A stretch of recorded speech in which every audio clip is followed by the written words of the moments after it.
Perkenalkan, nama saya Desriani Kondaa, NPM 21810004300050.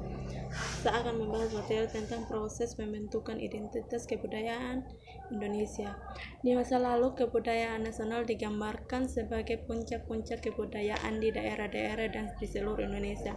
Namun selanjutnya, kebudayaan nasional Indonesia perlu diisi oleh nilai-nilai dan norma-norma nasional sebagai pedoman bagi kehidupan berbangsa dan bernegara di antara seluruh rakyat Indonesia, termasuk di dalamnya adalah nilai-nilai yang menjaga kedaulatan negara dan integritas teritorial, yang menyiratkan kecintaan dan kebanggaan terhadap tanah air, serta melestarikan nilai-nilai tentang kebersamaan, saling menghormati, saling mencintai, dan saling menolong antar sesama warga negara untuk bersama-sama menjaga kebudayaan dan martabat bangsa. Pembentukan identitas dan karakter bangsa sebagai sarana bagi pembentukan pola pikir dan sikap mental memajukan abad dan kemampuan bangsa merupakan tugas utama dan pembangunan kebudayaan nasional. Singkatnya, kebudayaan nasional adalah sarana bagi kita untuk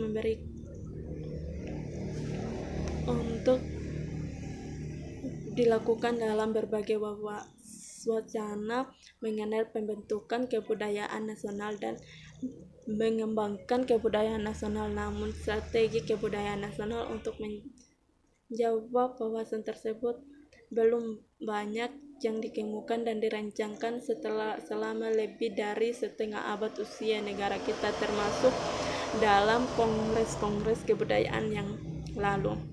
Gagasan tentang kebudayaan nasional Indonesia yang menyangkut kedasaran dan identitas sebagai satu bangsa sudah dirancang saat bangsa kita belum merdeka. Hampir 2 dekade sudah Budi Utomo, Perhimpunan Indonesia telah menanamkan kedasaran tentang identitas Indonesia dalam manifesto politiknya tahun 1925 yang dikemukakan dalam 3 hakikat. Yang pertama, kedaulatan rakyat; kedua, kemandirian; dan ketiga, persatuan Indonesia. Gagasan ini kemudian segera direspon dengan sangat tinggi oleh Sumpah Pemuda pada tahun 1928.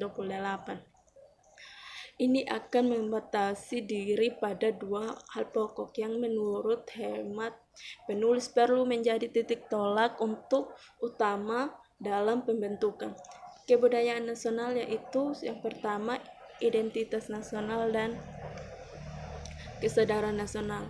Dalam kaitan ini, Bhinneka Tunggal Ika adalah suatu manifesto kultural dan sekaligus merupakan suatu titik tolak strategis budaya untuk bersatu sebagai satu bangsa.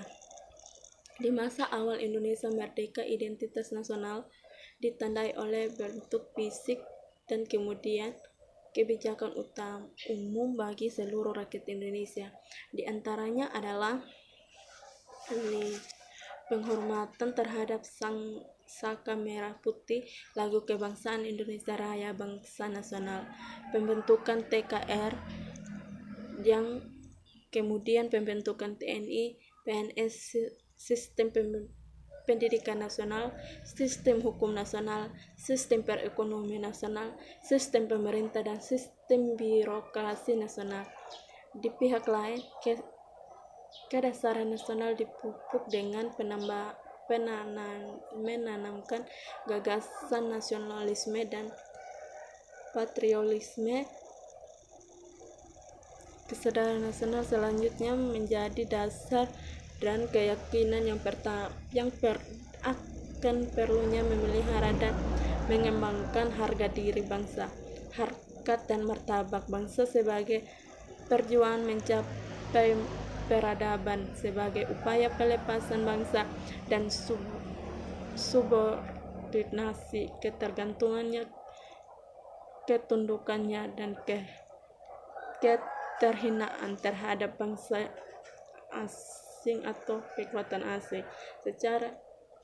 Secara internal manusia dan masyarakat memiliki intuisi dan aspirasi untuk mencapai kemajuan secara internal.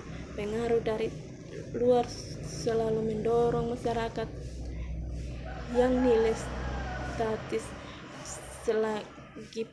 sekalipun untuk berinteraksi terhadap rangsangan dari lingkungan rangsangan besar dan lingkungan yang pada saat ini datang dari media massa melalui pemberitaan maupun pembentukan opini. Pengaruh internal dan khususnya eksternal yang merupakan faktor strategi bagi pembentukannya suatu kebudayaan nasional, dan sistem dan media komunikasi menjadi sarana strategi yang dapat diberi peran strategis pula untuk menumpung identitas nasional dan kesadaran nasional. Sekian dan terima kasih materi dari saya.